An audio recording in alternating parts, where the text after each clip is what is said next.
Hello, everybody. It is your boy Alex, and today we're going to do a little something different on this channel.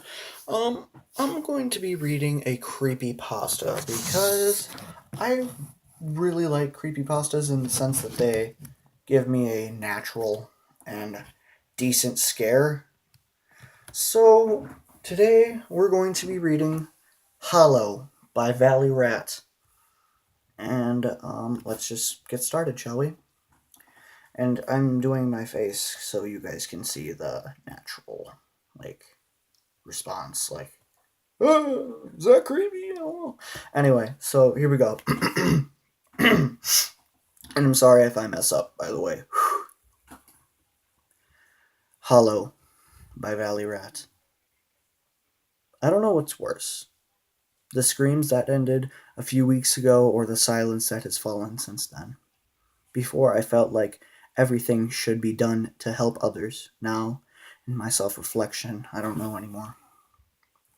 It was like every other day in the city, sunny, crowded, and busy. I was walking to work at a large national bank where I recently began my internship. I remembered the day very well, besides the obvious fact that the world ended on this day. I had finally convinced myself to talk to the cute secretary across the hall from me. Things just seemed to be going my way that day. I walked to work every day, and the flow of traffic was straight my way. That's when the alarm sounded. There was a mass panic, as I expected. I watched as thousands of people ran in hysteria all along, all going absolutely nowhere. Some of the people ran for the subways, anything deep underground. There's only so many places to go, so as I stated before, people weren't getting very far. The only option I had was to follow all those going into the subways. There were some military personnel in the corridor instructing us down the tunnel wearing full military gas suits like they were equipped for some sort of bio air attack. You couldn't see their faces, and they looked ominous. Some people were crying and the children were screaming as their parents dragged them into the ever-darkening tunnel. It must have been a few hours that I walked in darkness with crowds of people before the military personnel dressed in similar attire as described before signaled us to turn left into a behemoth of a vault. The characters N77R2D80F were written across some of the steelwork. I was luck I was lucky enough to have gotten in because I heard gunshots after walking through the metal frames, and the large bronze-looking doors were shut behind us. More screams could be heard outside, and more gunshots. Things got quiet outside after a few minutes.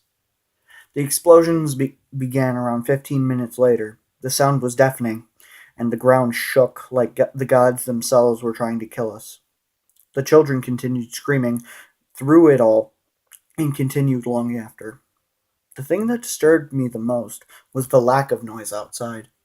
Things remained quiet in the vault for the next few days.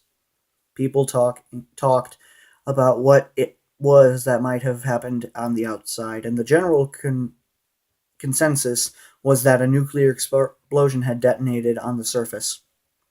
It was a miracle that we were still all alive, to be honest. There was a small cafeteria for us, but it was obviously overwhelmed by the amount of refugees here. The food rations were fairly small and seemed inhumane, though we all knew there wasn't enough to go around. It was around the third or fourth day when that noises began to come from outside the vault. The soldiers were instructed by their superiors not to open the door for any reason, and I think we were all thankful for that. None of us wanted to see what was on the other side, especially now when we heard their pleas.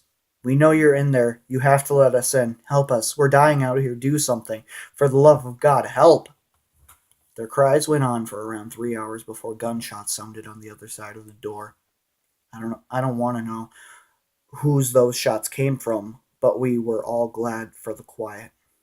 After a week more, the voices came back. This time they cursed and threatened us all on the inside. They went on to say that once they were inside, they'd eat our flesh and suck the marrow from our bones like a straw. I tried not to let it get to me, but it wasn't working. The voices followed me into my dreams and caused me horrible nightmares. I dreamt I was on the outside in the probably leveled city being chased by subhumans trying to eat me. I know they're just dreams, but who knows if that's too far from reality. Recently, the leaders of the vault had all agreed that our rations would be halved. There was a protest, and a small faction tried to take the cafeteria, but they were all shot. I'd begun hoarding the food I've gotten in my bag for work. Like I said, there's not a lot, but I stow away what I can when I can. They're inside the vault, and they're not human. I caught a glimpse of them as I ran through the corridors, and those things are not human. They have horrible green glowing eyes, and their hairless skin is yellow. I locked eyes with one of them, and in that movement I felt the hatred he or it felt for me. A step, two steps, and then finally a burst of rounds into his head from his left. I didn't stop to wait to greet my savior. I ran. I ran as fast as I could, and as hard as I could run. You'll probably think me a coward for what I'm going to say next, but I don't care. I arrived in the cafeteria and went straight for the kitchen. Breakfast was just being served, so one of the storerooms wasn't locked up, and no one was around. I locked the giant door behind me and listened to the carnage outside my door. Some shots continued to ring for the next couple hours, and were silenced. I spent my time taking stock of what food I had, and it wasn't. It was enough to survive for, let's just say, a hell of a long time. A soldier lay inside near the door with his rifle to his front and his sidearm still holstered. I grabbed the sidearm and pocketed it. I have been in this room for longer than I can keep track. By the amounts of cans stacked up the wall, I can only guess a month. The corpse in the room began to rot a long time ago, and the stench is horrendous. It fills my nostrils day and night. The worst of it is they know I'm here. They know I've locked myself in this room, and they keep telling me I'm going to die here. I'm going to die in this room. This is the place, they whisper to me in my sleep, that they'll peel the eyelids off of my head, and rip my fingers off one by one. I spend the day curled up in the corner, watching the man rot, wishing that my hell would end. I thought to myself many days that I could just shoot myself in the temple and this nightmare would go away. The food is dwindling, and the idea of more is more and more tempting. Those hollow things call my name. In my loneliness, I told them who I was. They'll tell me to open the door, and it'll all be over. Those hollow, inhuman things tell me to end it. End my torture on my own terms. They've got one thing right. Tomorrow, when I wake up, I'm ending it on my own terms.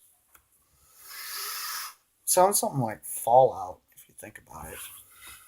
So that brings us to the end of yet another video. And like always, this is Keenius Lee signing off. I'll see you again. Peace.